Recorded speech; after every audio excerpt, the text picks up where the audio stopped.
You know, there's a saying that says that you should fix your roof when the sun's out. You know, like the time to do it's not when it's raining, and the same thing with your body. Like the time to attend to the tightness in your calves isn't after you exploded your Achilles tendon all over the place, right? Yeah. You know, that's the hard thing with that kind of stuff, because you're like, I feel good. I don't need to go get a massage, or I don't need to, do cryotherapy, or you think that you don't need these things, but staying ahead of it is probably huge. And I see Gunnar Peterson out there on the court with the Lakers. He's the Lakers strength coach. I see him out there, stretching the guys and doing all kinds of techniques and stuff like that to get these guys, ready for each and every game. It must be difficult to try to stay ahead of it all the time, but that's their job, right? Yeah. It makes me really wonder. I don't know, Andrew, are we on air, by the way, or no? Whoa, snap. Okay. Hello.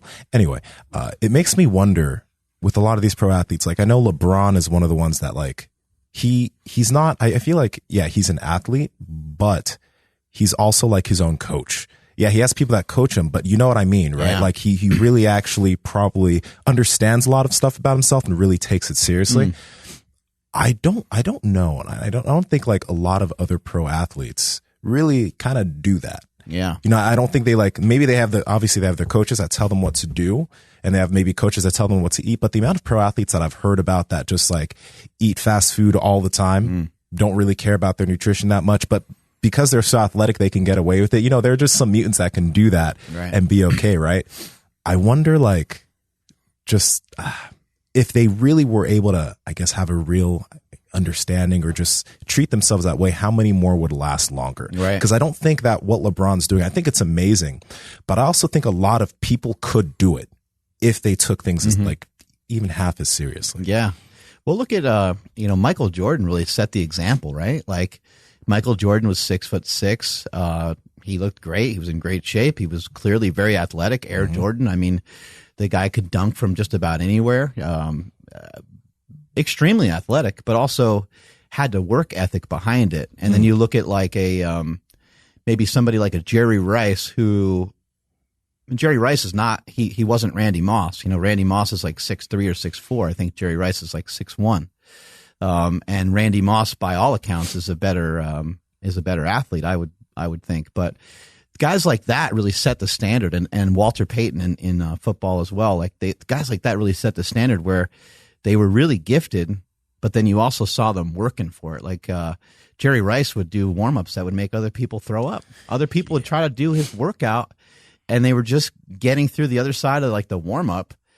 And they couldn't hack it. And these were other professional athletes. He's just leaving them in the dust. So I think it's cool that someone like LeBron is like, hey, look, a lot of these people before me, they didn't let off the gas pedal at all. They worked harder as they went deeper into the career.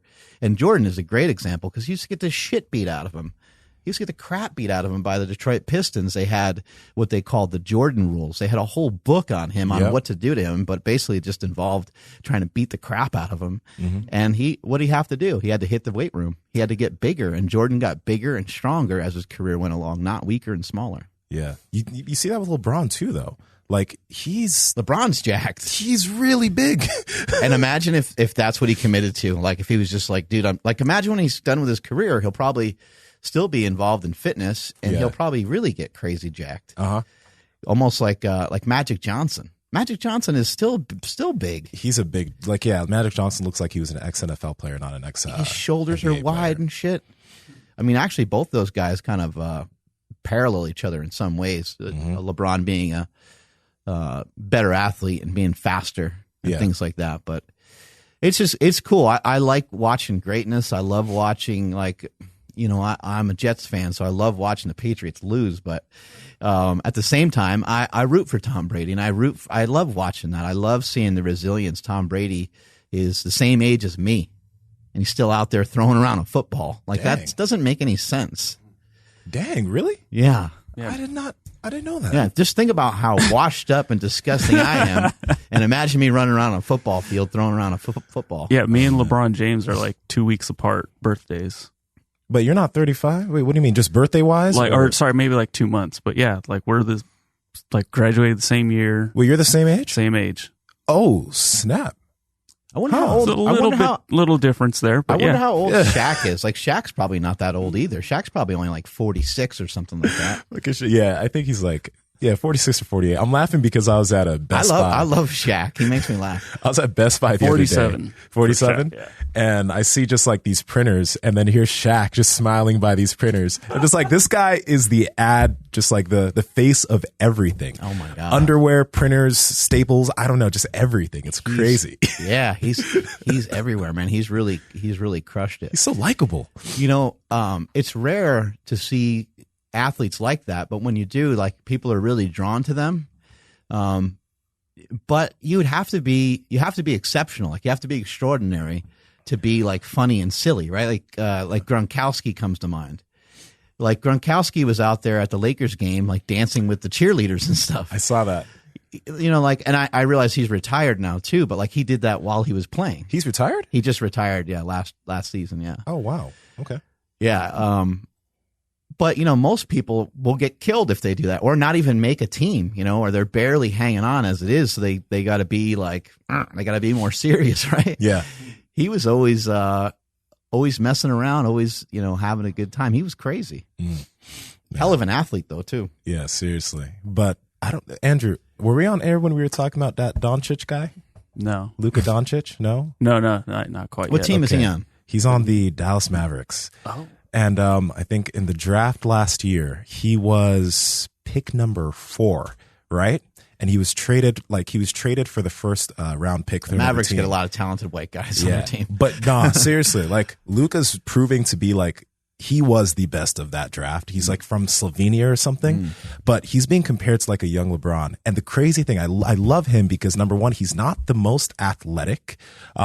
He can't like, he can dunk, but he's not like, you know, dunking over people like LeBron is, but his like IQ and just his like skill, his just like absolute skill is just so crazy. Yeah, it's a crazy skill set to see. Some of these guys are good at amplifying the other players around them. I think that's what LeBron does really well. Yeah, and he's already setting records. I think he's like he's almost averaging a triple-double this season as a 20-year-old. So he was playing. Oh my God. He was playing pro basketball since he was like 12 or 13 years old in Spain or something. He's like fucking that. massive. Yeah. But like he's just it's so crazy, you know. So first off, y'all are coming back. This is your bird. This is our Larry Bird. This right is here. your bird. But he is oh man, it's just he's so crazy. It's so crazy. Yeah, he's freaking talented. That's for damn sure. Yeah. Yeah, they always get the Euros over there in Dallas, obviously. Mm-hmm. Yeah. And I'm kind of mad at him because the Lakers were on a winning streak. I think they were on a 14-game winning streak. And he just ended their winning streak, and they beat the Lakers by 14 points, which is unfortunate. But yeah, I love it. Watching Tom Brady last night, you know, they were playing against the Texans. Tom Brady's 42, and the other guy on the other team, the quarterback for the other team, I lost his name in my head for a second, but he's only 24. Okay. It's crazy. And then Lamar Jackson of the Baltimore Ravens is 22 years old, and he's out there just destroying people. It's crazy, you know. You got some of these. I mean, it's cool to see LeBron, you know, still hanging on. I know 35 is not old, but it is starting to get older as a pro athlete and someone that skipped the college process. So he's been in, you know, the pros for I don't know, probably 10 years or so. I don't know. How long has LeBron been a pro basketball player? 17 years. 17 years? Half his life, yeah. Holy shit. Yeah, right out of high school. Yeah. And so the crazy that would thing, have been 2003. Yeah. But the crazy thing is, like, for the past, I think it was like 7 or 8 seasons, he made the playoffs every single season. Oh, God. So he was playing the regular season, which he never missed a game. Yeah.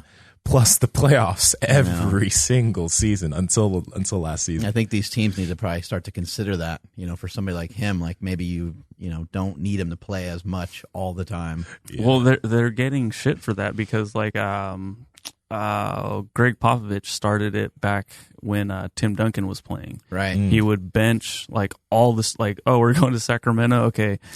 All of the starters are not making the trip. And then so like it became an issue where it's like, this is my one time I get to see Tim Duncan, and you're going to bench him because he's tired. Like, dude, I just spent all this money on these tickets and now I can't see what the, one of the best players in the NBA has to offer. Like, this sucks. So like, it became an issue of like, okay, you can't really bench players anymore, but why can't you? That's kind of tough too, because are you really saving them or are you messing them up? Because like maybe they need to be competitive and maybe they need to be moving all the time. I've heard people say that about fighter planes and like war. What do you call those? What are those giant fucking ships? What are those called? Aircraft carriers, stuff like that. Okay. Like if those things don't move, it's not good for them to sit there. They get like barnacles and they fall apart faster by not moving. And so maybe these high level athletes, maybe it's the same. Like maybe they need to move around a certain amount. Yeah. But I'd also guess you just probably just wouldn't want to take unnecessary risks. But you don't want to lose games either. Yeah, but I mean, like if they're so confident that they can beat Sac with the bench, Yeah, I get it though. Like especially with how long these players play and how often they're playing each week, it makes some sense. He's probably not sitting them out that long, but yeah. But that's when it started, and that was when it became an issue. But like, but then you do look at someone like LeBron, and it's like, dude, he's such a freak, though. I'm gonna admit this though. Like, I mainly watch the highlights. I don't. I like. Yeah, I don't watch a lot of games either. Yeah, I watch the highlights because like the games are long. Oh yeah. So I do love the Lakers. I do love LeBron just because of like what he is as an athlete. Like I love that, but I still don't watch as much. And I'm not asking this as like, oh, you're a bandwagon fan, but like, did you like the Lakers before? You could ask my best friend. Sadly, he hates me, Brian. Because like when we were like 6 years old, or not 6, when we were 8 years old, and the 2000 Kings were like doing really well or whatever, I was still a Lakers fan because I loved Kobe. So back then, I was like a big Kobe fan. So I've been a Lakers fan all the way. I really have, and this all is the way truth. Since they've been good. No. Like seriously, since I was a kid, like even though I wasn't from LA, I just liked Kobe, and that's why I've been an LA fan. And now, since they have LeBron, we're good. Could you imagine being a player like that, like being someone like a LeBron James, and like the people as soon as they get selected to a team, they're thinking about like, like if they get selected and they're in the same division as LeBron, they're in the same conference. Conference. They know that they're going to play him multiple times. They're already thinking about him, especially if it's a player that they know is going to like defend him. So like for the entire year, this person's getting all hyped up to defend LeBron James and then also score on him and everything else. And so like the level of competition that's coming at you every week, or to be like a Tom Brady, like it was crazy last night to watch the game and see Tom Brady just be so frustrated. But by the way, did you say they won? No, they lost. They lost. Yeah. To see him, just getting so frustrated, but probably about half of the New England Patriots half the New England Patriots coaching staff over the last decade is dismantled and broken up into being head coaches and coaches of other teams because they're so good. So like the tree of great coaches that have fallen down from Bill Belichick is great. And so like the defensive coordinator for the other team, used to be the New England coach, or, like he knows all the ins and outs of everything they do. And just imagine having that target on your back every single week. Because usually you see the Patriots come out, they're a little slow. Brady's kind of notorious for bringing them back. And usually it's like no sweat. But like this team last night, they just had his number, and he couldn't do anything. It was killing him. And then he finally did figure it out at the end. They only lost by like 2 points, or maybe 4 points or something like that. But at the very end, they started finally figuring it out. And that's the crazy thing about watching these legendary coaches and players. Like they will figure you out at a certain point, and they will kind of get a recipe that's going to jack you up at some point. Yeah, in terms of like, I think I was. When we had Steffi Cohen and you had Steffi Cohen at your house, I asked her about it because like she has all these records, right? I was like, do you feel anybody nipping at you? Like, because you're what every person in that weight class wants to target. Do you feel that yet? Or is anybody coming after you like that? When you compare it to a sport like powerlifting, I guess trying to beat your own records all the time is different. That is different. Yeah, and being so much further ahead than other people, being like a Michael Phelps or something like that. Like, you smoke everybody almost all the time. So it's like, or Usain Bolt. Yeah, like they're just so much more ahead. I saw recently Ben Johnson. Ben Johnson is notoriously the guy who's busted with steroids in the 1989 Olympics. He said that he was running today. I forget what the world record is. It's around 9.7 something, right? Something like that. I think it's like 9. Was it 9.49, Andrew? I don't know. Let me Google it. Yeah, whatever. Like he said, he was just saying like if he raced in today's track that he would do like 9 seconds flat or something. And everyone was like, "Holy shit!" Like, what was the what meter? 100 meter. 100. Yeah, whatever. Like I don't know. He said like some crazy number, and everyone flipped out. But he wasn't referring to really necessarily like training methods or anything. But he just said the track and the shoes and everything's quite different. 9.58 seconds set by Usain Bolt in 2009. Damn. Yeah, 9.58. That's moving pretty goddamn fast. But 9 seconds? It was something crazy like that. Maybe he said like 9.2 or something. But yeah, it's shaving off that amount of, is still a crazy amount. You're actually kind of, okay, so he may have There's a whole there. entire book about that sort of advantage. I don't know if you guys have you heard about that book? I've heard about the book. No, what do you know what it's called? I forget what it's called, but it'll come to me. I saw a video of, gosh, I'm so sad I don't remember his name. Do you remember that, the black track athlete in like the 20s or 30s that went to Germany? Oh, Jesse Owens? Jesse Owens. They made a video about how fast Jesse Owens would be on these tracks. Right. Have you seen that video? Yeah. And it's like something ridiculous. Yeah. Like he'd still be matching everybody or better than people now because of like what he was running on, the shoes probably he was running using. On some fucking gravel or some shit. Exactly. So honestly, like what Ben said. Who knows what those fucking Nazi bastards had him running on? No, what Ben said might be legit. He might actually really be able to still F people up.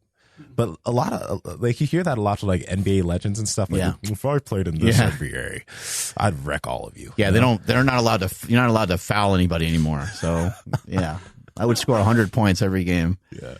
Although whenever I talk to anybody who's like seen Michael Jordan play, because like I'm always like, I think LeBron's pretty damn great. I think he could give Jordan a run for his money. Everyone's like, nah, no. If you actually watched Michael play, he'd smoke LeBron every single time. Who knows though? Who really knows? LeBron might end up with more championships. I don't know. We'll see. How many does he have right now? I think if he wins one more, I think he's right there with him. I think because he won at least one in Cleveland, right? He won one in Cleveland and two with Miami. So he has 3 championships right now. Yeah. So he's got. Jordan did what? 6? 6. Yeah. Kobe did 5. Oh yeah. That team could have kept winning forever if they just weren't bitching at each other all the time. Yeah, man. They really could have. They really could have. Didn't Jordan left and then came back and won again, didn't he? Yeah. Played golf for a bit. That makes went and he played baseball. Oh yeah. That was That wasn't the golf. That was the baseball. Yeah, it was baseball. Okay. He came back as number 45. Yeah. That was weird. Dang it. Yeah, it's crazy, dude. 6 championships, but also Shaq and Penny Hardaway could have won a shit ton of championships too. Yeah. So do you? I'm sorry, I do not remember what you're talking about, dude. So Amferny Hardaway. That's his real name. You don't remember Amferny? Some shit like yeah. It's an Anthony. It's with the F. Or Anthony. Amferny.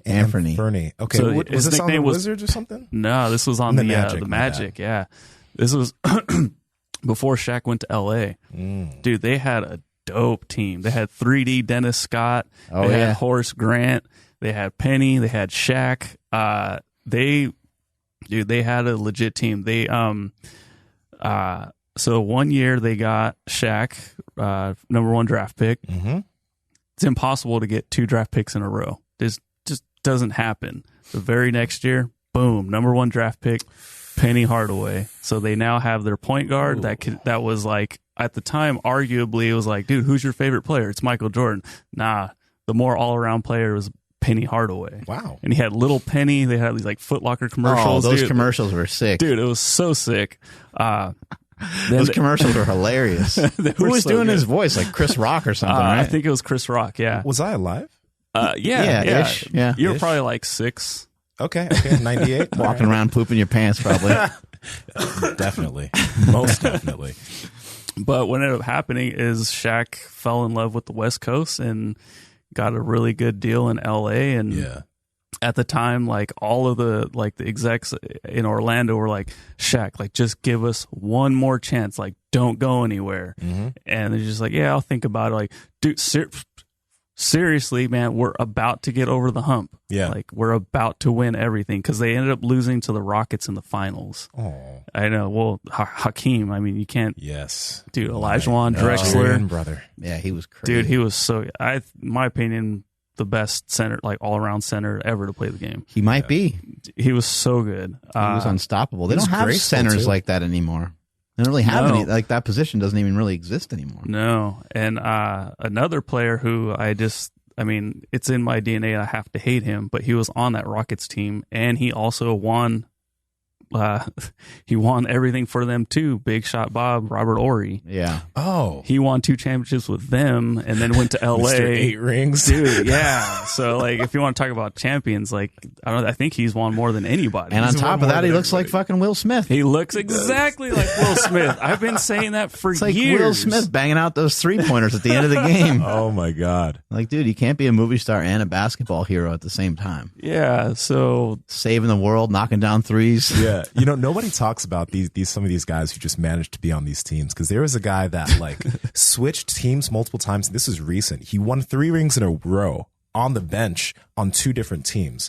I think he was on the Warriors for 2 years, and then I don't know if he moved to another team, whichever team, but he also won with them on the bench.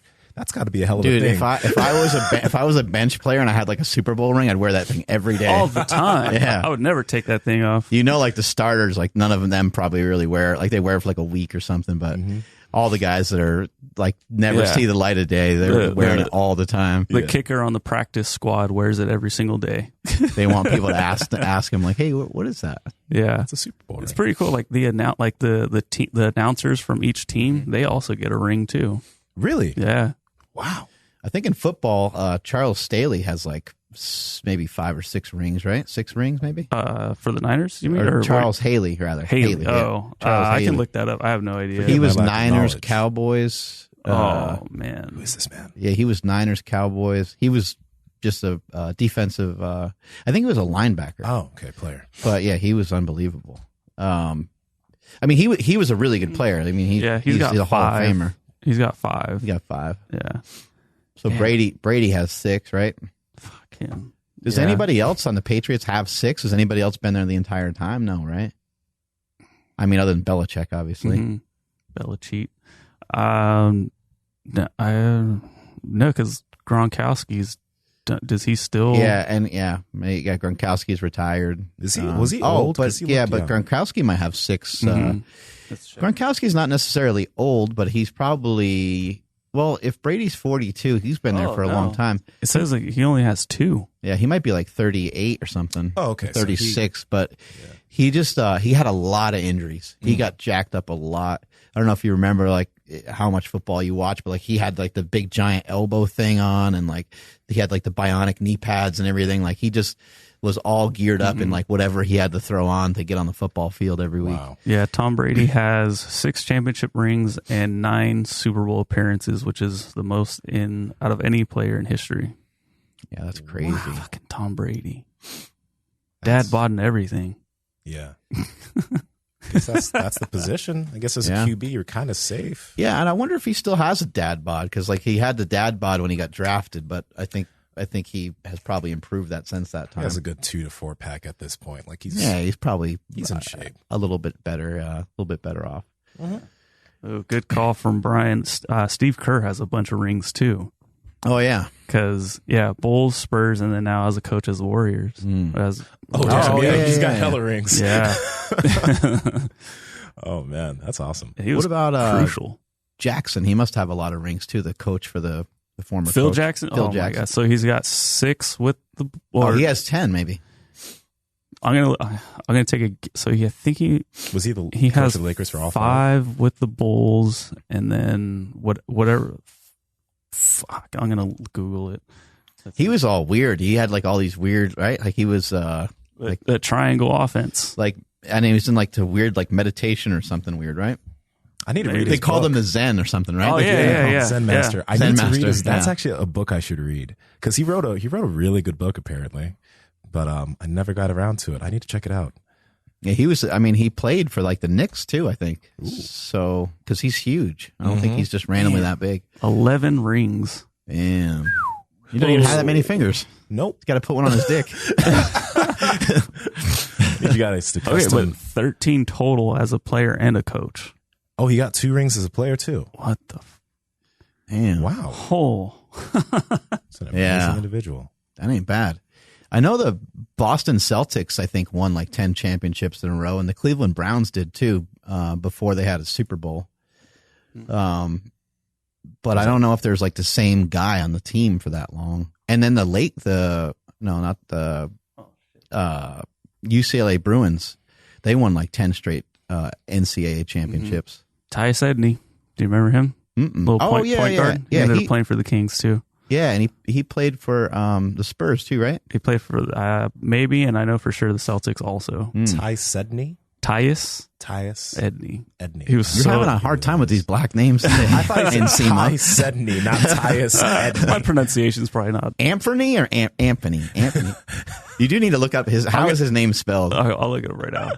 There was people always joked about that name. They were like, "What the like? Did the mom mess up saying Anthony?" Yeah. Oh man.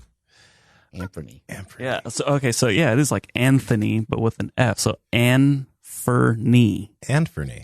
Not Am. That's one of those things you just got to get into a fight. Oh, Anthony. Okay. Yeah. You got to get into a fight about it every time, right?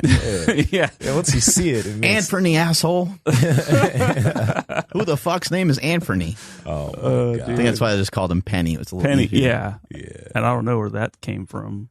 Man. I'm gonna look up the. He's one of those people where you'd flip out if you saw him in person, like more so than I don't mean to say real celebrity, but like somebody of a huge significance now. Like you might flip out more if you saw somebody that was like that. Yeah. Around because you just like I don't know somebody from like childhood memories or something you might be more pumped about. Man, here we go. Pull this up for you. Ooh, is this that? Ooh. So these are the little penny commercials. Oh my God, they're so good. They're so random. What the fuck? Dude, Penny was so good. Yeah, I didn't see any of these. And look who that is, Tyra Banks. Oh, really? Hey. Hey now. Hey now, it's Tyra Banks. Shit. Little Penny had Tyra Banks. Damn. Dude. Yeah. So dope. Oh man. Mark, how was Thanksgiving for y'all? It was awesome, dude. It was a good success. A great success, I should say. Did you eat your tomahawks on your own? No, tomahawks are still intact. But the smoked turkey came out really good. Now, it tasted like turkey, but with the smoky flavor to it. And it took me smoky like our smoky, or smoky like there's been smoke like smoke like has been around. Burning smoke flavor.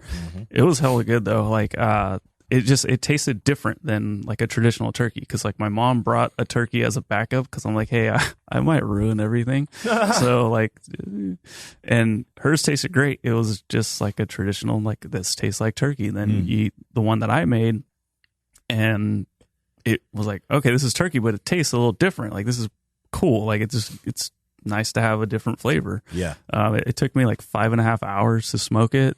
So once you cut into it, like juices were flowing everywhere, which is a little bit different than like a dry ass turkey, right? But I mean, maybe I would do it again. I don't know if it's really worth it to spend that much time to cook a turkey. Yeah. Like maybe just get away with like. Bless you. Thank you. Get away with just like, I don't know, smoking chicken and just enjoying that. When did turkey, like, has turkey, well, it's always been the Thanksgiving bird, but why? Because I think it has something to do with pilgrims. That and they're big and dumb. Like, just flightless bird, easy to kill. Yeah, exactly. I think, it's a large amount of food, and I guess like Thanksgiving is like a gathering, and so you're, trying to do the same thing with like filet mignon or something would cost a lot of money. Yep.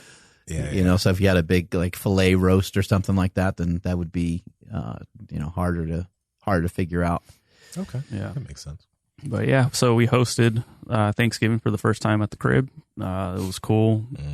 Everything was like that's cool. You had a bunch of people over the hizzy. Yeah, I had a bunch of kids running around, and like, I'll go to this room, play Switch, go to this room, watch Disney Plus, and then my dad's watching the football games. Any meltdowns from the kids? Those are always good. No, everyone's chill. Everyone's pretty. I think the youngest is like 8. Oh, so okay. Everyone's over that hump. Yeah, exactly. And then my dad's like snoring on the couch, so I'm like, cool, that's good. That's about on pace with what it should be, But it was cool because like timing wise, right as I'm pulling out the turkey, that's when everyone showed up. So it worked out perfect. Oh, that's great. Which you're always kind of worried, like, oh, do I start now? Do I start later? Like, I don't want people waiting around. What was the one thing that you maybe missed out on or didn't miss out on from a food perspective? Because I know you're still working on the apps for Christmas. 100% for sure rolls. Oh yeah, just a dinner roll. Just a dinner roll. That's are those like the ones you just like twist or whatever, and you throw them in the? Oh yeah. Those are hella good. But those rule. Even more so, like the softer, like they're not the Hawaiian rolls, which are amazing, but they kind of look like that. They're not as sweet. It's just bread. Period. Just bread. Just the Costco ones. Maybe. Like, is it the dinner roll that you is it come on like its own tray already, and you just throw them in the oven? Or? Yeah. One of those guys. Those are hella good. Yeah, God, they smell really good. Mm-hmm. That's the killer. Yeah. The killer is the smell. I actually heard something recently that even like the smell and even the sight of stuff like that can raise your insulin levels. That makes sense, dude. Yeah. Isn't that interesting? Probably has something to do with like your salivary glands going. It's to prepare your body for what you're about to like consume. I posted something this morning that showed your ghrelin levels, the hunger hormone. It increases like whatever times you normally feed at. Yeah. It's just wow. But if you fast for a while, like let's say you fasted for 3 or 4 days, it will kind of reset into like whatever way you want to treat yourself, whatever way you want to feed yourself. So wait, just 3 to 4 days? I thought it took longer. That's dope. Yeah. Wow. I mean, I'm sure like it might take like to really reset it, because you might have some different things ingrained into your head. Mm-hmm. But the one guy I was listening to, which by the way, everyone that listens to this show should go subscribe to What I've Learned. That is the coolest YouTube channel in the world. That guy's got some great information on that channel. But yeah, the thing that he was describing was he did one meal a day, but he did it every other day. Mm-hmm. And he said he was shocked at how quickly he adapted to it and how quickly he got used to it. And he said the only times he was hungry was right around that same time that he fed himself. And he said that only took about 6 days for him to get over the other hunger that he would normally have, at breakfast and lunchtime. Yeah. Which is, that's just a one of one person, right? But in the information that I posted this morning, it shows, your ghrelin levels increase at breakfast, they increase at lunch, and they increase at dinner. And that was just a study that was done on people that are used to having like 3 meals a day. So it makes sense that it would spike like that. But that's kind of crazy that you can be influenced without even eating. Yeah. I guess that's the main point, is like your hunger hormone can go up and it can go down even when you don't eat. It would make sense that if you ate, that it would go down. But even further beyond that, once you start to fast for multiple days, the hunger hormone not only decreases, but continually goes down. And after 2 or 3 or 4 days, it will start to be so low that you really won't care about food quite as much anymore, which is crazy, because it's like you would think that the more time that you spent without eating, the hungrier you would be. Yeah. That's what you experienced on your prolonged fast, right? Yeah. I've been thinking about doing another one coming up. They're hard just to do. They're hard to. It's hard to. You need to kind of get in the right frame of mind to like even go about doing it. I just want to make sure that we don't have any that we're not going out to eat or something like that. So I'll probably do it the next couple days. My birthday's coming up, December 10th. So I figured, not that I'm going to eat anything shitty on that day, but I'll probably eat more than normal. So I was thinking maybe going into that, I would, try a 48-hour, 72-hour fast a couple days beforehand. Yeah. Give it a shot again. The next time I try that, because I've only done a 48-hour, And that second night, falling asleep was the devil. Like I only managed to sleep like 4 hours because I couldn't get to sleep. So I'm thinking like the next time I do it, I'm going to have to like, I'll probably use the sauna like before bed to try and knock myself out, because like I know I worked out the second night of the 48 hour, but I just couldn't. My mind wouldn't stop. My just body wouldn't go to sleep. So I want to try that again, but I got to figure that out. I got to figure out how to make that happen. You guys have traditional Thanksgiving, or you do anything different? This Thanksgiving, I usually go to two houses. I usually go to my aunt's place, and then that's John where we all Cena's meet. like drunk today. He keeps falling down. Yeah, he just can't hang on to the pole. It's too much kratom. It's weird. I usually go to my aunt's house, and then also my lady's parents' house. But this time I only went to my lady's parents' house. So one Thanksgiving this year, and the food was good. But as I was telling Andrew before the show, this is one of I feel like this is the most controlled Thanksgiving I've had in terms of food ever. Like, yeah, I had seconds. I had 2 slices of pie, but compared to my former 4 big slices of pie and maybe a good 3 to 4 plates of food, like piled high, not just like 3 good plates of food, piled plates of food. This was really tame. I fasted beforehand, and that's what I told a lot of people I work with to do too. Just like maybe eat a little bit less the day before and just fast the day, and then go eat, enjoy yourself. Eat until you're full. Don't eat until you feel disgusting. Right. And it was chill. You know? When we talk you see a lot of people posting on social media before Thanksgiving, things to do or whatever. Or it just seems like if you learn to fast and just control that aspect, it's really no stress to it. Right.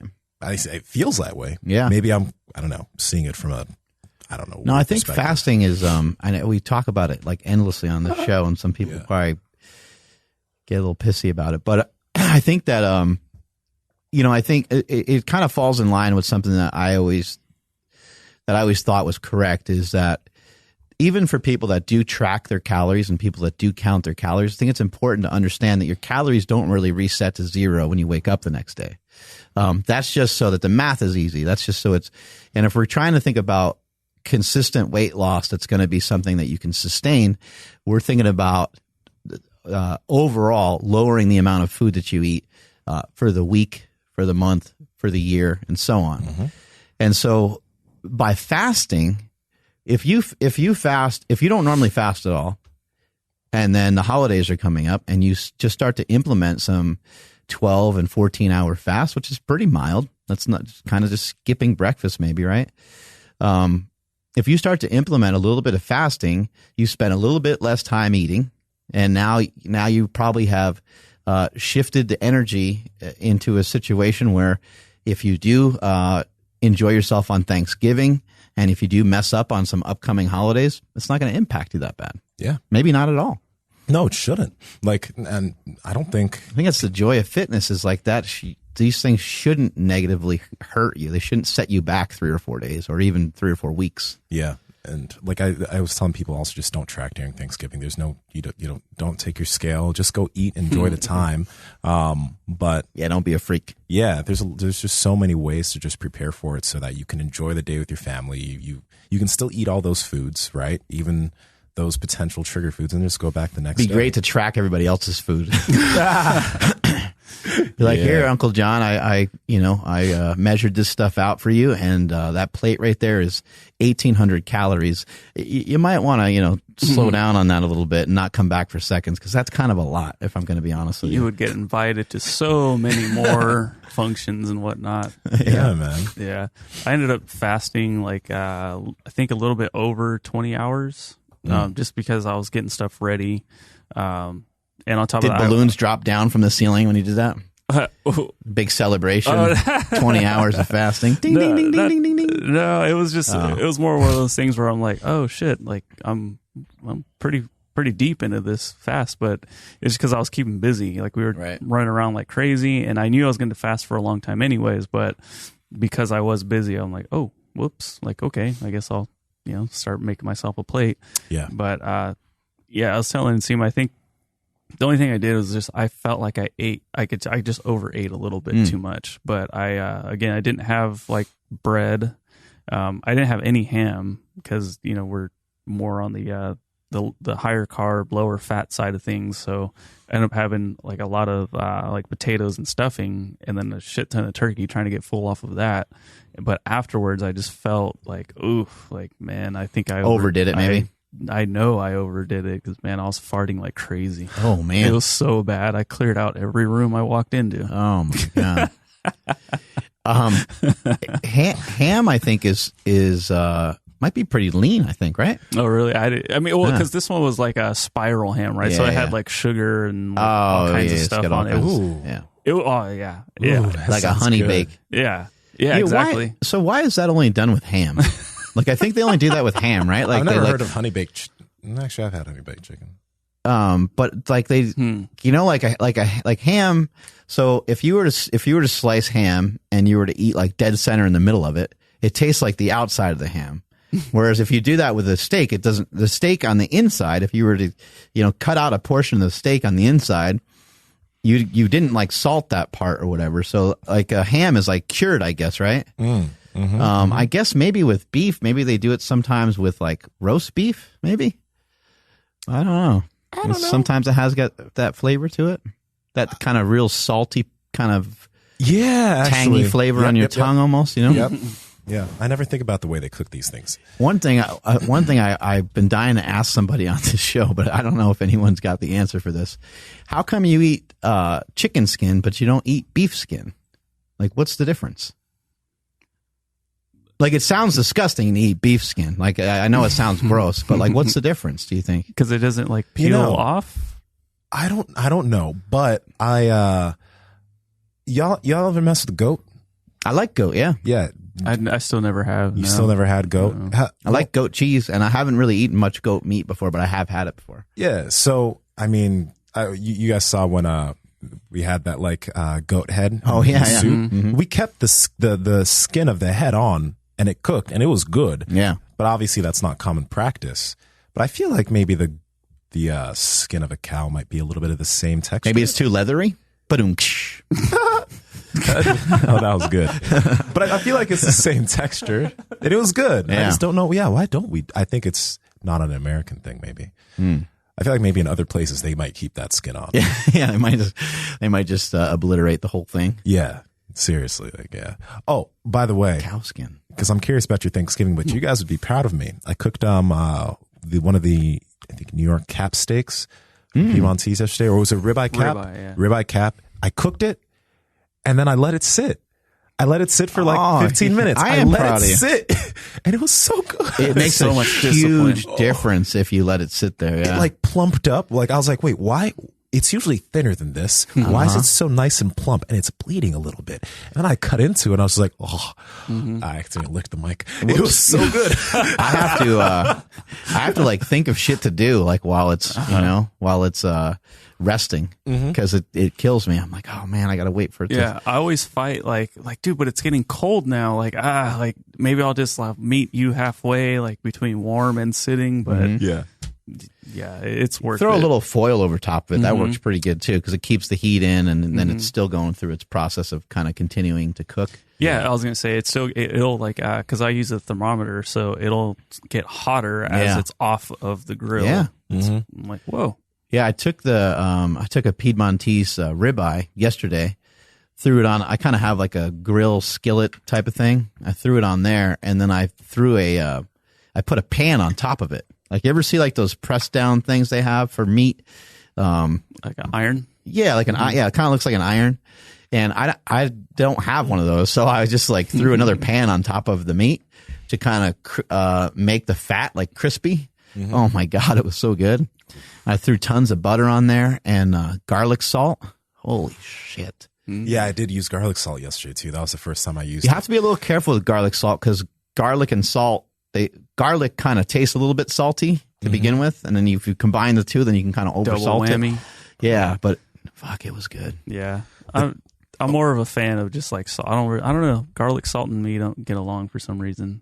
You like the seasoned salt though. Yeah, but I also like grilled onions way better. Oh yeah. I know it's not like, it's apples to oranges, right? But like grilled onions is just like, holy shit. Dude, you know what? You said what's that seasoning called? Something Q? Caribbean. Caribbean, do you put that on your steaks? Yes, dude. I need to get some of that Caribbean stuff because there's this guy on Instagram. I think is his Instagram Caribbean. Yeah, it's Caribbean. His name's Kurt. He's a good dude. Yeah, and like Andrew knows him, but I went to his page. He's like Caribbean barbecue type of thing. Yep. Oh, fuck. He has so many flavors, and this is what you got to be careful when fasting. Because I've noticed I don't look at your page in the morning. I don't. There's too much meat on there. Yeah, I stay away from your. Yeah. I don't look at your page because I did that once. I was like, God damn, I'm so hungry now. I have to keep myself busy. But when you go to this man's page, his seasoning just looks so good. Yeah, and so the what is it, Redmond's, or is it Real Salt? What's that? Redmond's Real Salt. That that's the season. The what the hell is that seasoning even called? I think it's just called seasonal. Yeah, organic like, seasonal. It's like a it's kind of like the, what the hell is that salt called? That orangey salt. What the hell is that called? Seasoned salt. That's what it's called. It's just called seasoned salt. You're right. Wow. So yeah, that looks good, Andrew. So I used Caribbean's honey heat, and I just caked it all on, and it like caramelized. It was so good, dude. Yeah, I'll pull up the other one. But is that a ribeye? That one's actually New York strip. Oh, nice. Yeah. What's funny though is I was telling Nsima, like, I feel like man, maybe I shouldn't be posting this stuff late at night. You know, because like people, maybe they just ate dinner, or like, okay, I'm going to start my fast now, and then I post this shit, and it's like, oh my gosh, like dude, what's weird? So good. Weird is like, like I think we probably all undersell our ability to cook, but we all have a lot of cooking experience, and you learn how to cook. I have a lot of people that ask me, they're like, man, I don't know how to get like my meat to taste good, or I don't always look forward to it. I'm like, man, I don't feel the same way. I don't really feel like I'm a good cook, I guess, because I'm very simple. I don't really do much to it, but it is a talent, especially like to get your food on the grill, and even like something like onions. Like onions add, I don't think people understand, but onions add a lot of sweetness to your food. Like onions, it's a weird thing, but an onion has even like a sweet flavor to it. So yeah. I think a lot of people don't really know. Like we start to mix these things together, and if you make sense of it, or you get a keto cookbook, or you get some sort of healthy cookbook, it could be something that could be a real game changer for you, because mixing some ingredients that are still healthy for you can be freaking fantastic. Bro. Dude, jalapeno poppers, is that what that is? Mm-hmm. Oh. Yeah. Wrapped in bacon. Yeah. Shout out to my dude Kurt. He's a good guy. It looks like a lot of my food's on there. You guys stealing some of my pictures. But yeah, you know what? Like back in the when I was first trying to like learn about all this dieting stuff when I was like 19 or 20 or whatever, I was like, how am I supposed to enjoy any of this food? Like how am I supposed to like, eat different types of food? Yeah, because it's not coming from a box. Right. Right. Especially as a kid. Yeah. Like, it didn't come from a box. But like nowadays, whenever like anybody I work with asks me, oh, like what kind of different things do I eat? It's kind of tough, because I realize that like I eat a lot of the same stuff, and I never thought that I'd really be like cool eating the same stuff every day, but like I enjoy all of the same basic things I eat, and it's so basic. It's like eggs, white rice, potatoes here and there. How is the taste compared to when you started, you think, though? Have you kind of like spiced things up? Have you gotten a little bit better at cooking? Have you tried things that are maybe different than what you used to do? A little bit, but not much. Well, okay, let's say this. This year is different than last year in terms of the cooking and stuff, but it's not anything revolutionary. I think you and I are similar, and Andrew is kind of, he cooks better than me when I see his food, to be perfectly honest. Yeah, he's a little bit in the same boat as us, but like because he's here for extended periods of time, he's got to bring his food in and heat it up. But you and I, we only eat stuff that we cook right then. Yeah, which is that's huge. Like if you I've mentioned this before on this podcast, I think almost everybody, with the exception of someone who's traveling, is home twice a day. You're home in the morning. You probably woke up in your bed, and then you return back to your bed at night, right? So even though we talk about like intermittent fasting and having this kind of long pause between feedings, you don't have to eat that way. You could be healthy and be in great shape if you had your breakfast and you fasted until dinner. But that would be, there's another great option for you if, reheating, your last night's steak doesn't sound appetizing to you, or you're having a hard time figuring out what to eat once you go to like work or whatever. Mm-hmm. You could just always fast through work. I mean, that's definitely a possibility. You can have a meal in the morning, fast through work, and then when you come home, boom, eat again. Yeah.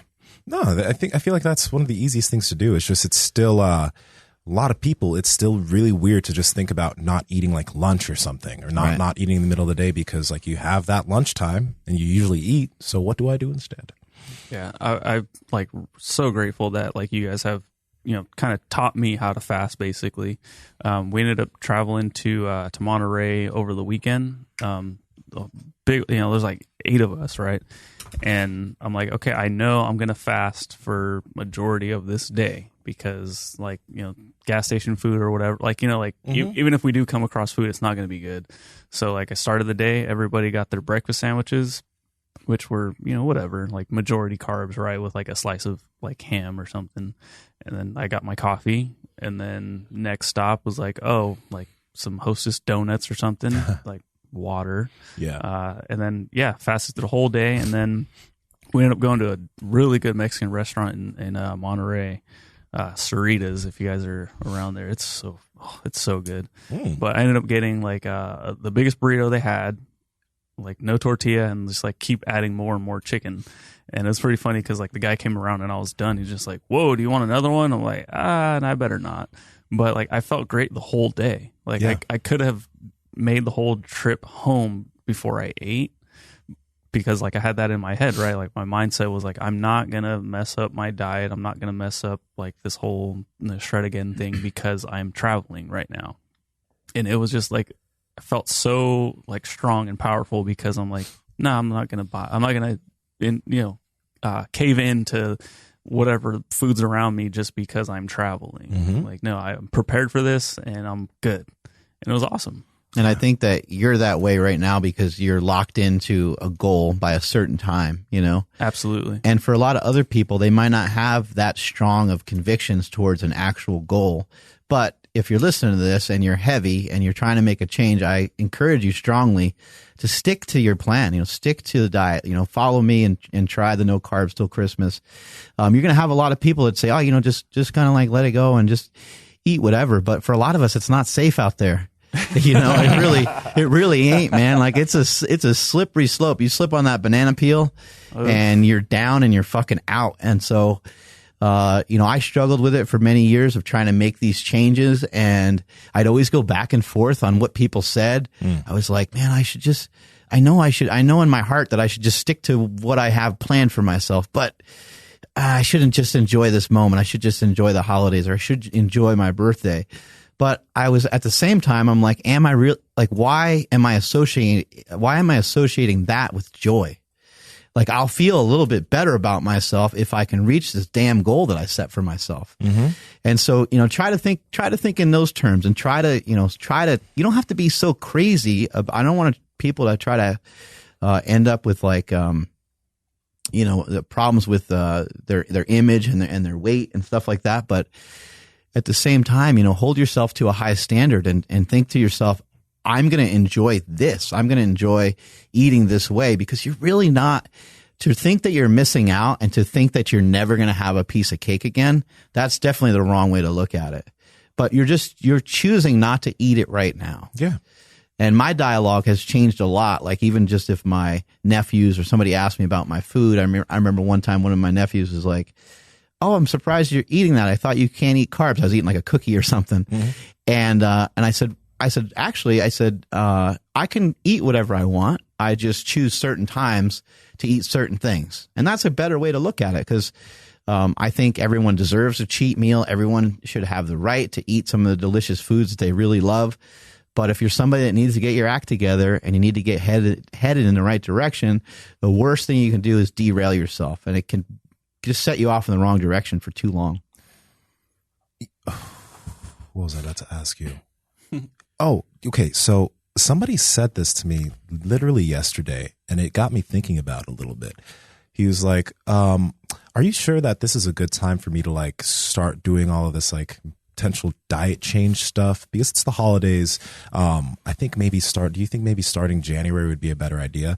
And it made me think for a second, because I'm like, what's really different right now? Okay, you have Thanksgiving, which you might eat a little bit more, but then you have a full 20-something days till Christmas. What are you doing now that's so different than January or every other part of the year that you can't start, So I just, you're just going to like bulk up the entire time? I mean, is this really gain season? Mark and I, we always joke around about like people's excuses, and I have to mention this if I did already, whatever, it's worth mentioning twice. Okay. Talking to a friend they said they can't start their diet because there's a recall on romaine lettuce. That's a good one. I think that's the best one I've ever heard. Is it recall on romaine lettuce? Yeah. Were they serious, or was this like kind of a joke? Because I don't eat iceberg, and I guess I could do the buttered lettuce, but then that just gets weird. How about this? I'm not going to start a diet until everyone gets all the science correct. Between the carnivores and I'm going to wait till the dust settles between if it fits your macros and all these other diets, and then I'll come in at the last hour and try whatever the science says. Man, I just look at it. It'll be like the year 20 never. Right? Yeah. Like when I guess when you look from the top down and you see, I guess, how simple a lot of all this stuff is, there's really no reason to push it off. I can't think of can we think of a legitimate reason to really push something like that off, making a diet change? Is there a legitimate reason? There's actually, in my opinion, there's no good reason at all. Like even if you get sick, even if a family member gets sick, even if someone dies, I think now you can allow yourself some slack, and you can say, all right, well, something tragic happened, and so I fell victim to the stress. But those things, they're not going to help you. They're going to hurt you. They're going to make your situation, worse, especially if you have a real tendency to overeat. So I think that's you have to think, I mean, what's going to be the RX for any mental health problem ever? Exercise and nutrition. That's where it's going to start. And if it's not starting there, then you're being sold a bunch of bullshit, I think, because a lot of times the medications and stuff people are prescribed don't really help that much. It's going to have to be a combination of things that are going on. It's going to have to be a combination of disciplines that you learn to adhere to, in addition to getting help, in addition to those things. So I can't think of any reason on why you would wait. I also think that there's a practice of nutrition as well, which people don't really talk about that much. But I think that you should give yourself a little bit of leeway when you try a diet. You say, okay, well, for the first 2-3 weeks, Nsima told me that I'm, supposed to eat kind of like these foods. I'm just going to start shopping for those foods. I'm going to try to eat those foods the majority of time. And I'm just going to do the best that I can with it. And, hopefully I end up being 70 or 80% pretty good with it. And then when that time period is up, that 2 or 3 weeks is up, you can kind of reevaluate and say, shit, man, I followed what he said to eat, but I only lost 2 pounds. I was hoping I'd lose a little bit more. So I have to get more aggressive with it. Now I have to tighten it up more. Now I have to invest a little bit more time into what he told me specifically. But even that process takes a long time. It takes a long time to figure out what to buy, where to buy it from, how to cook it. What are your beliefs and what are they based on? And I was just listening to something the other day about nitrates. And if you remember, Ken Berry basically said nitrates are kind of bullshit, doesn't really matter. Yeah. And you hear people always talk about quality meats, and they're like, oh, if you're on a keto diet, you need to make sure you eat healthy fats. And then it's like, well, what are healthy fats? And then now there's a huge discrepancy on what healthy fats even are. For a little while, it was like you only got healthy fats through fish oil. Well, now there's a lot of people saying that healthy fats are saturated fats as well. It's hard to figure out what the hell is true and what the hell is not. But your own belief system is important. It's important that what you're purchasing is going along with whatever your beliefs are. If you believe that the grass-fed beef is where it's at, then that's what you should go towards. Because your beliefs are going to be so hard for anybody to derail you off of that. So if you think buying the no nitrate hot dog is better than the nitrate hot dog, or you think these minimally processed meats are better options for you, or that you need to buy stuff organically, these are all things you have to like work out, and you have to go to the grocery store to figure out if you think the organic omega-3 eggs are worth your money or if they're not. There's a lot of shit that has to happen. Like, just telling someone to buy eggs. Yeah, go to this, go eat a bunch of eggs. And you're like, well, wait, I heard that you can eat the white. And then somebody else told me they ate an egg yolk omelet. And then wait, should I have them with butter? Should I just use spray? Should I count the calories from the spray? And it's like, whoa, like everything just got to be a little crazy. So there's a lot of experimentation. There's a lot of trial and error that needs to happen, even with somebody just handing you a sheet saying, hey, here's what you need to eat. Yeah. What you said there, I think that's one of the biggest things that paralyzes people. I guess the laundry list of things that they feel that they need to do to get everything in check.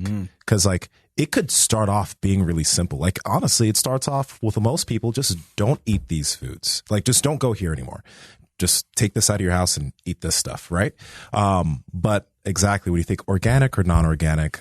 Are these meats okay? It's like that's where people start getting like, shoot, if I can't get this perfect now, why would I even try it? And what you said, like the 70-80% thing, is like I was talking to one of my guys yesterday, and he was like, man, for the past, I think since we started, I've been maybe 50 to 60% on.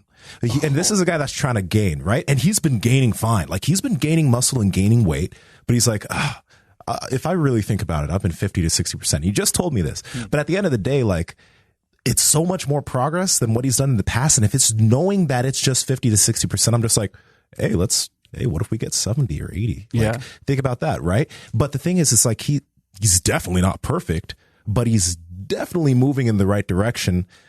We want to do as best as we can, but I think if we can look at it that way, not trying to seek perfection, but just trying to seek betterment every single week, every single day, just a little bit better, then we'll be in a good place. But when you're trying to go it's good to go all in, but when you fail at going all in and you're not where you want to be and you stop, that's where you kind of F up, because a lot of people are there.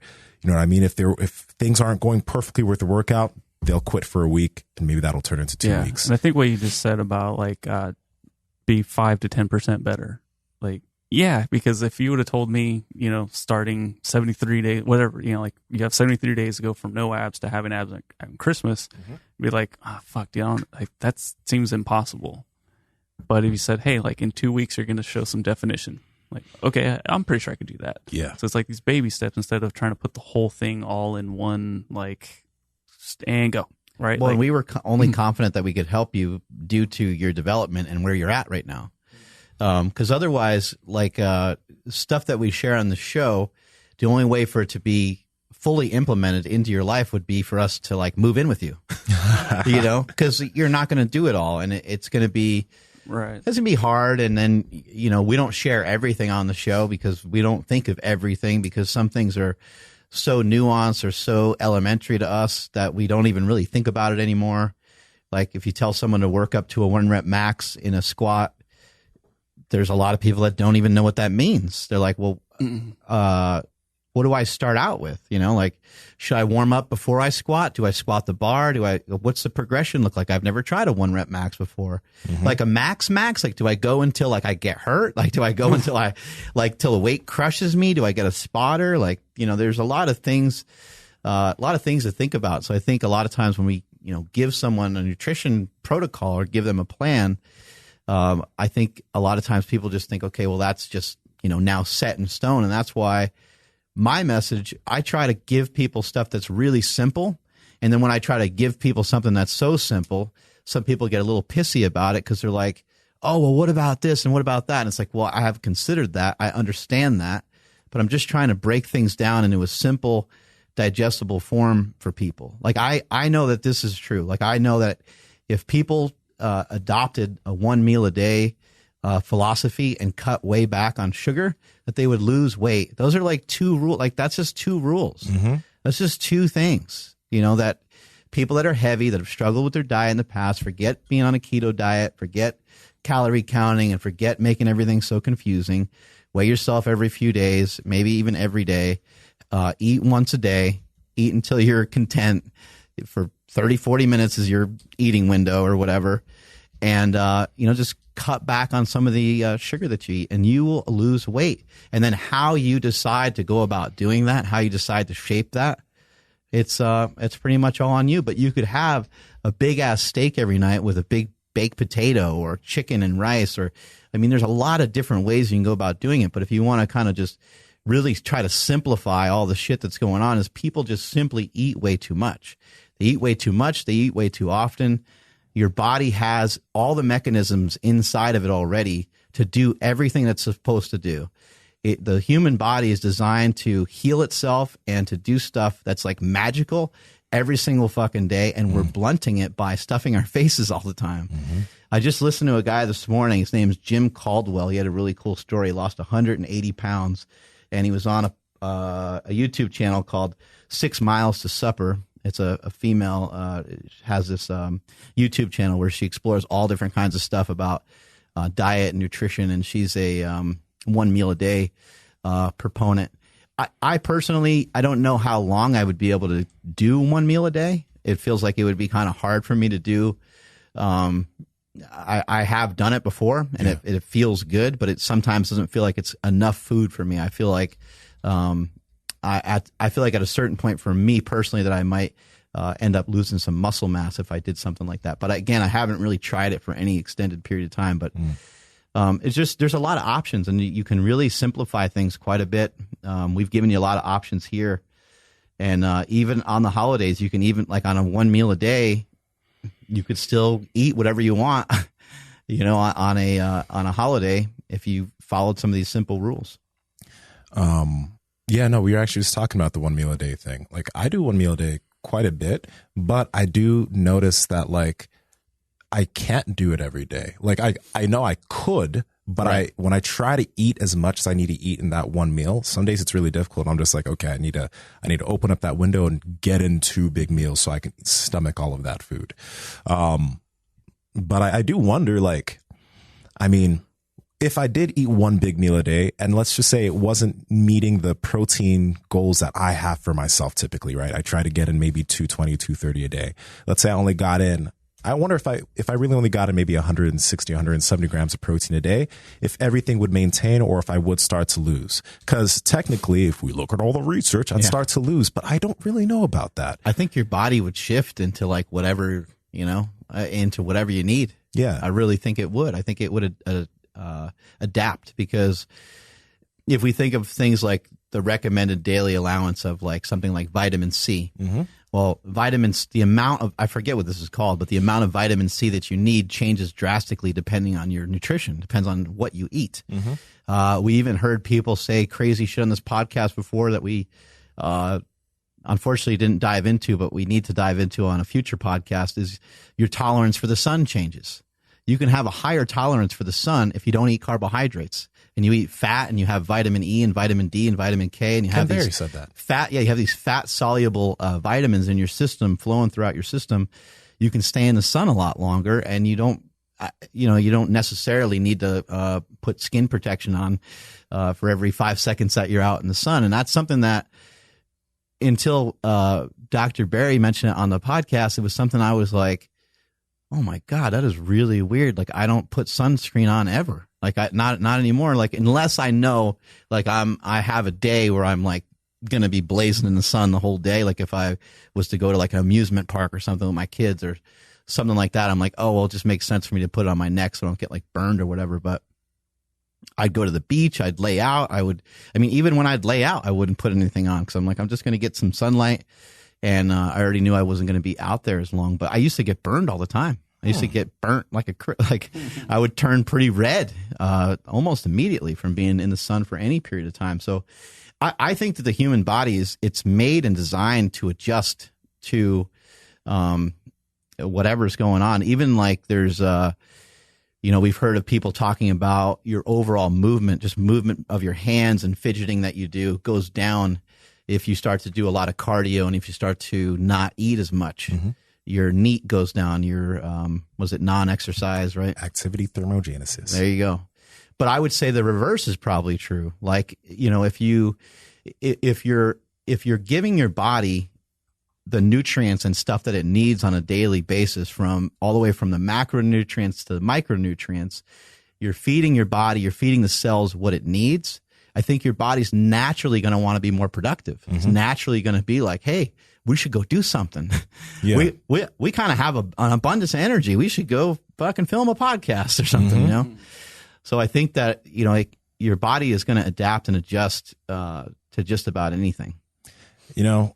I just got, actually, first off, we didn't get to ask you how your Thanksgiving was, but oddly enough, and I talked to Cody about this too, a little bit. I got sick the day before Thanksgiving, and it's been a long time since I've gotten sick, like a long time. I think I probably got a flu, like one of those 20-hour flus, because I got body aches, like tough body, like I was body aches, and I had to, like, I was literally in bed for 20 hours. I didn't leave. I just stayed in bed literally all day because I could barely do anything. I tried to get up and work a little bit, and I was just like, fuck. I sat back in bed. I just stayed there. But I did I did go and get some food, and I looked up something because I was like, I wonder if you crave something, or if there's certain foods that are better for when you're sick or something. Because when I was sick, I was really, really, really, I wanted a lot of carbs. I wanted a lot of carbs, and I'm just like, but why is it that right now I'm really I could feel it. I'm just like, when I think about meat, I don't really want meat, but I want a fuck ton of carbs right now. So that's what I did. I got a lot of rice. I got a milkshake from Cold Stone that was thick and it was big, and I drank that shit, and I had my rice, and I was like, oh, I feel so good. And then I went back to sleep. But the next day when I was healthy, I was good. I didn't really feel that anymore. But I wonder, when you say your body knows what it needs, only Nsima would get sick and have a milkshake to fix it. No, but was there something? Was there something there that was beneficial for me while I was sick? I'm wondering about that. I haven't really heard much information on this, but I would say there's probably at least one thing's at play. When you're sick as a kid, and you stay home from school, mom makes you soup and something else. She probably really placates to you and makes you something that you'll enjoy. If your favorite thing is mac and cheese, she's going to make that for you. So maybe it's just something you're uncomfortable and you just want to be comfortable. Maybe. So you're I want that. But I think also the human body is very intuitive, and I think it probably does lead you to the right stuff. Maybe you just crave a little bit more sugar, and maybe you crave a little bit more salt. And I know even with a dog will sometimes eat grass because it's not getting the nutrients that it needs from the food that you're feeding it. It's why is my dumbass dog eating grass all the time? Well, it's because the dog's actually really smart, and that it shouldn't be eating grass really, but it's I need to get these nutrients from somewhere. I'm hungry. I need this. And your body probably does something similar.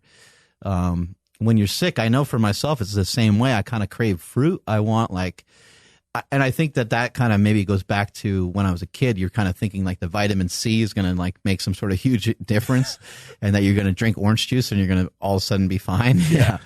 But, there probably is something else at play there. I wonder, when you have the flu, I wonder what kind of impact it has on your glycogen levels and your blood glucose levels rather, and your insulin and stuff like that. Mm-hmm. Yeah, I was just so curious. Why do I feel this way right now? Why do I want this right now? But who knows? We'll find the answer sooner or later. But yeah, how was your Thanksgiving? Because I don't think you. It was good, man. I had a lot of fun. We went to Bodega Bay. We had a lot of family there. My mother-in-law came out. My sister-in-law was there. Her kids were there. My brother-in-law came with his children. So we had a lot of kids flying around. And then I think it was the day after Thanksgiving, we had more people come over the house, and they brought their kids, and it was just got to be chaotic, you know. That's when there was like a couple meltdowns happen. A couple kids, you know, like a kid when they're crying so bad that it just makes them cry more. Yeah. And they're just like, you can't get them out of it. You know, most of the time they can't even breathe. It can't breathe. Yeah. Most of the time you can kind of like snap a kid out of it and you can be like, hey, like check out this toy, or like, hey, come check this thing out. And they can be like totally fine. But there was a couple little meltdowns like that, but everything was good. Food was good. We had turkey, and the next day we had ham, but I was still cooking up my steaks and still eating those things. And I was gone for a few days, and so for like I was gone for a bunch of days. I left a little bit early, like I left last week, and then I ended up coming back for like a day or two from Bodega. But yeah, I had a great time, and I love just kind of the freedom to sort of do, like, it feels like I can kind of do whatever I want because I don't have the responsibilities of doing anything here. And then I feel like in terms of like exercise, I feel like I'm not held down to doing anything exercise wise either. When I'm here, I feel like the obligation of like, I got to go in and train. Like that's what I do. Right. But when I'm out in Bodega, a lot of times I'll just walk, or I'll walk and run, and I'll be like, well, that's good enough, exercise for today. I think multiple days I walked over 5 miles. So I was like, well, that's good enough for today. And I did lift while I was up there, but I wasn't like, I need to lift every day or anything like that. I was like, my body can probably use the rest, and I'll just go lift weights when I feel like it. Mm-hmm. So yeah, I had a great time. That sounds awesome. Yeah, I like that. I try to explain that freedom feeling to Steph, like without having it like hurt her feelings. But I'm like, yeah, I like doing stuff that doesn't impact anybody else. She's like, what do you mean? I'm like, if I want to get up and like, hey guys, we're jumping in the car, we're going to meet Mark in Bodega. I don't like having to be like, oh, like, can this person come? Like, what time can they go? What, Right. I'm like, so like, some people like to recharge when you're completely by yourself, and other people get recharged by having more people around them. Mm-hmm. I'm definitely I like to be a loner sometimes. I totally get that, Mark, and I think that's great that you were able to kind of break away for a little bit. Yeah, I just I think I think by nature I don't talk a ton, like in social settings. I'm not, it just depends on who I'm with, I guess, but I'm not like our friend Wayne. Wayne can go and talk to anybody, right? He's called me twice since we've been on. Yeah. Wait, seriously? Seriously. Yeah. I mean, there's certain people that are really talkative and really good in social settings, and I'm not bad, but it's not something, I don't really crave it. And then what do I end up doing, like kind of for a living, is like talking and communicating. And so sometimes I just want to like lift, and sometimes I just want to like be quiet. Sometimes I just want to do some shit on my own. So it felt really good. I don't, it was like maybe the last day I was here when I went to bed, I was like, fuck, man. Like when I go to bed, I'm like, I'm done. I don't have any trouble like falling asleep.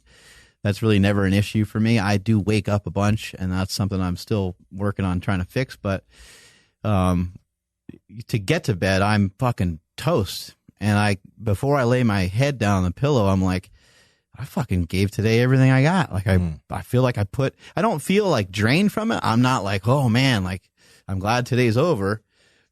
I just really feel like I gave it my best effort. I'm like, I put 100% in today. Like I feel like I'm doing pretty good. And I felt like that for the last like several weeks. And then I was just like, it'll be really good to get away for a little bit. It'll feel really good just to get away and not feel like I have to be 100% for anybody other than myself. Mm-hmm. So that's kind of the biggest difference. And then just like, little stuff though too. Like I miss my kids. Like I can't be away from my kids for more than like 2 days. And I'm like, shit, I want to like see what they're doing or whatever, even though they're probably not doing anything, probably just on their phone or whatever. I just want to like hang out with them, Yeah. But awesome. Yeah, from a food perspective, I stayed on point with the food. On days I didn't feel like fasting, I just didn't fast.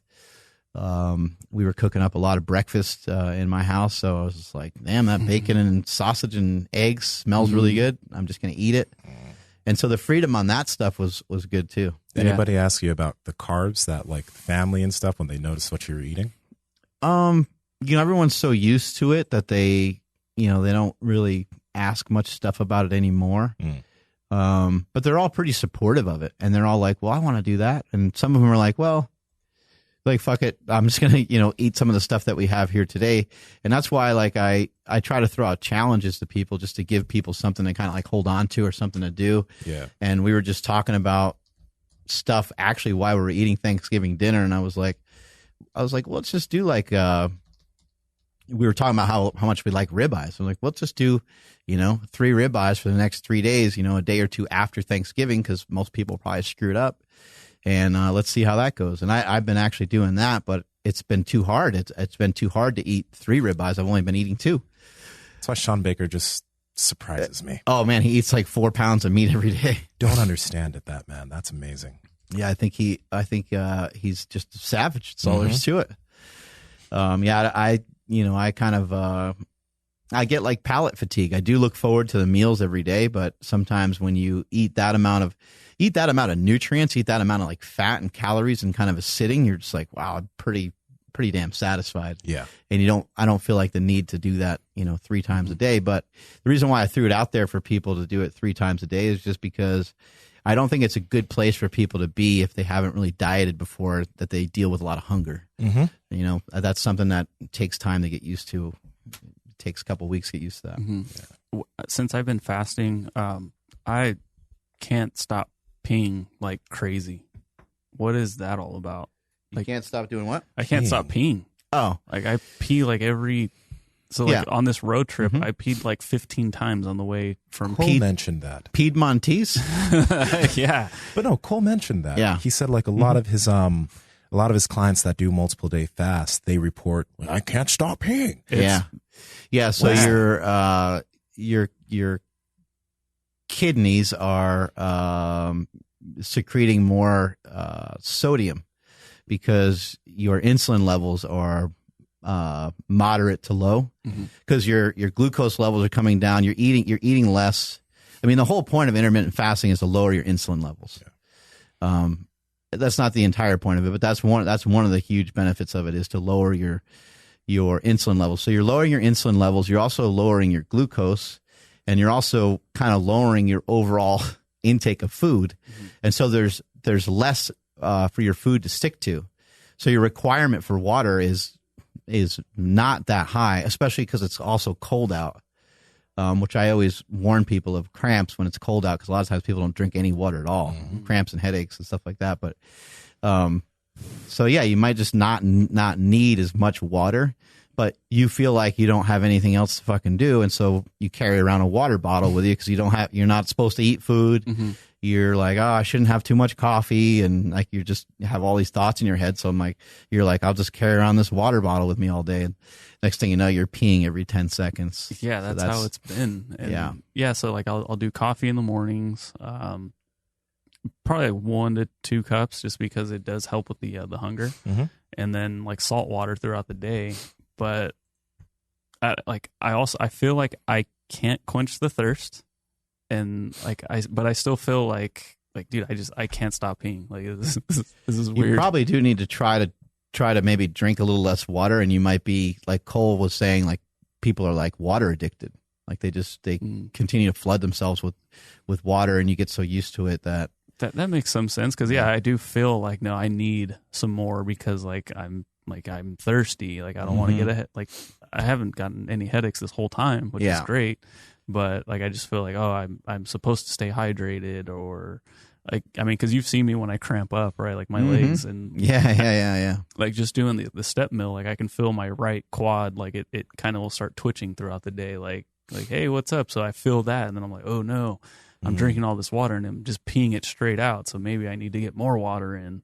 But even with that said, I'm probably not drinking, like I'm not drinking a gallon a day or anything like that. It's just, I was just really just not weirded out, but just like, man, a potato instead of rice might help a lot, because it's just going to be potassium. You know, unfortunately, rice is just carbs and doesn't have much else going on with it. So something like that can help. But they've done studies where they've had people like lower their sodium levels, like to really, really low levels, because they used to think sodium, had this huge negative impact on your blood pressure, and it kind of can, but it's from reasons that are different than what they originally thought.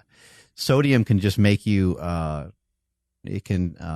make you hold water, and then when you hold more water, your blood pressure usually is elevated.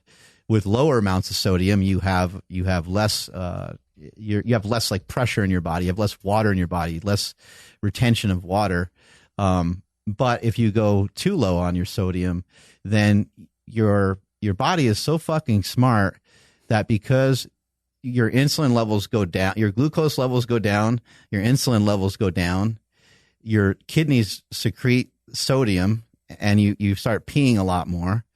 But your body is so smart that it will actually elevate the insulin levels back up because it's like, hey, dude, like you're not giving us what we need. So in order to hold on to any sodium that's anywhere, your body's like, yo, you need to fucking stop like with this not eating bullshit, and we need to hold on to all the nutrients that we have. That's why I've been telling people all this shit will auto-regulate. Like the amount of vitamins and minerals that you need, if it's insane. I mean, you can probably chop it down about 20% of what it is, because you probably don't really actually need any of that. Because if you start to reduce the amount of food that you take in, your body will hold on to the nutrients better. It will make better usage of the food that it has. The human body is a fucking crazy machine. It's really insane. But anyway, that's part of the reason why you're pissing your pants everywhere. Dude, it's so bad. Yeah. Like, so, yeah. So right before we left the house, peed, got to Stephanie's parents' house, which is like 10 minutes away, peed. First gas station, which was 5 minutes away, peed again. First coffee shop, same stop, peed again. Wow. Like an hour later, peed again. I also think that might be part of the fat burning process too. I also think you might be peeing some of it out. Yeah, that's funny. We were just mentioning that right now in the chat room over here. And it's like, yeah, I hope I'm peeing out fat. Like, yeah, I think it's secreted from your body multiple ways, but I forget what the information is on that. I forget if it's like sweat and breath and things like that, but I think it could come through your urine as well. Making you Mr. Pee-Pee Pants. Yeah. I'm still so curious because you that podcast with Andy Galpin, he mentioned a little bit and they didn't go on because apparently they were doing some research about like breathing through your nose and potentially burning more fat because of that. I wonder still. What? Okay. Back to the peeing. Yeah, you're peeing a lot. You probably, like Mark said, need to drink less water. Probably need to drink less water. Okay. Because actually, you know what? I kind of realized that. Like, I do drink quite a bit of water, but I don't drink as much as I used to. I'm not carrying the gallon around like I used to. So, yeah. And I sweat a lot, like in jiu-jitsu and the sauna and whatever. It's like I drink as much as I need, but not, I don't think I'm drinking a gallon a day anymore. Yeah. I'm also trying to get rid of like that like weird keto hunger breath. My girl complained to me about that the other day. Oh. Because she was like, your breath's kind of jacked. I'm like, what? You've never said this to me before. Yeah. I think it's that. I think there's like this amplified fasting caffeine breath that happens. Oh, yeah. When you fast, the breath starts to it smells like the inside of you is dying. You know? It does. Yeah. It's gotten... Kills everybody. That's okay. I think it's gotten better for me, though. Like, it's not as potent as it was when I first started. Maybe because there's less death inside of me. The key is just to be taller than everybody. That way they don't have to, exhale upward.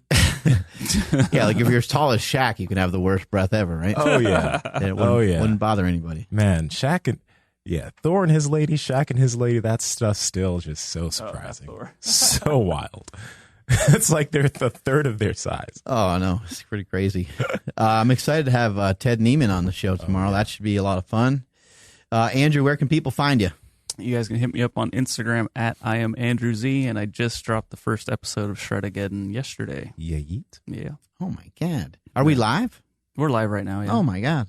Well, it's Cyber Monday, y'all. We have 20% off site-wide, and then there's 3 different tiers of, not like you're shedding tears because you're spending money, but there's 3 different tiers to buy a bunch of stuff and get a bunch more shit for free. You can check all that out. 20% off and free worldwide shipping. Any orders over, like, I think $150, something like that. Anyway, go to the site. You'll see all the details, markbellslingshot.com. We've had a successful Black Friday once again. Cyber Monday. Really appreciate everybody that placed their orders. Thank you so much.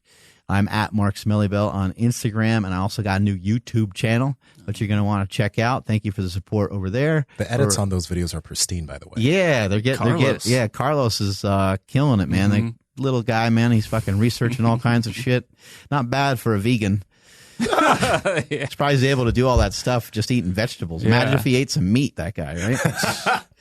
The edits, man. Yeah, he's been on fire, but I think we have 1,500 people on there already, so that's pretty good subscription rate. So far, so good. So what? I guess they say. Nsima, where can they find you? At Nsima Inyang on Instagram and YouTube. And I also think Perfect Keto is having a Cyber Monday thing. What? Yeah, there's a Cyber Monday thing going on. Do you know the details? I don't know the full-on deets right now, but yeah, just head over to perfectketo.com/powerproject. I'm sure something will pop up. Yeah. Apparently it's really good. So y'all need to check that out. Yeah. Piedmontese have a sale going on too? Yep. So normally the only way that people can get 25% off is to use code Power Project, but they said, you know what? Cyber Monday, we're going to let everybody get in on that. But if you guys still want to support the show, use the link in the show notes and in the YouTube description, because that'll let them know that you guys found them through us. So yeah, cool. 25% off everything, still free 2-day shipping over $100, and you get 2 free packs of ground beef. I traveled with a bunch of my Piedmontese meat. I kept it in a cooler and then brought it to the freezer in Bodega and cooked up a bunch of steak while I was there. So that was super convenient, and that was awesome. And then I also lugged around some of these MCT oil powders. The salted caramel. Super delicious. But, it's great to have things like this that provide a lot of convenience. And then I have stocked up in Bodega Bay. I also have a bunch of Quest bars in there, and people are always like, "Hey, what are those bars, man? Those are pretty good." So it's pretty cool that it's people that don't normally have a protein bar. They're looking around the house for snacks, and I don't really have I don't have a lot of junk in the house, and so they're like, "Should I eat those pretzels or should I have that donut bar?" Yeah, they're like, "I'm going to try that donut bar." So it's been pretty cool. Yeah, I did have 2 cookies. They were homemade. They were delicious on Thanksgiving, but I finished everything off because I still wanted more stuff. Like, that's when the pie came out. That's when all the goods came out. And I'm like, I don't want to do that. So I had a Hero Bar. There you go. It was so good. I was so happy. I was so satisfied. It was amazing. That's good. Yeah. Is Quest having a Cyber Monday thing too? They might be. I'm not 100% sure, but I know for sure if you want to save 20%, you can go to questnutrition.com and enter promo code MarksQuest at checkout. Strength is never a weakness. Weakness is never strength. Catch y'all later. Bye.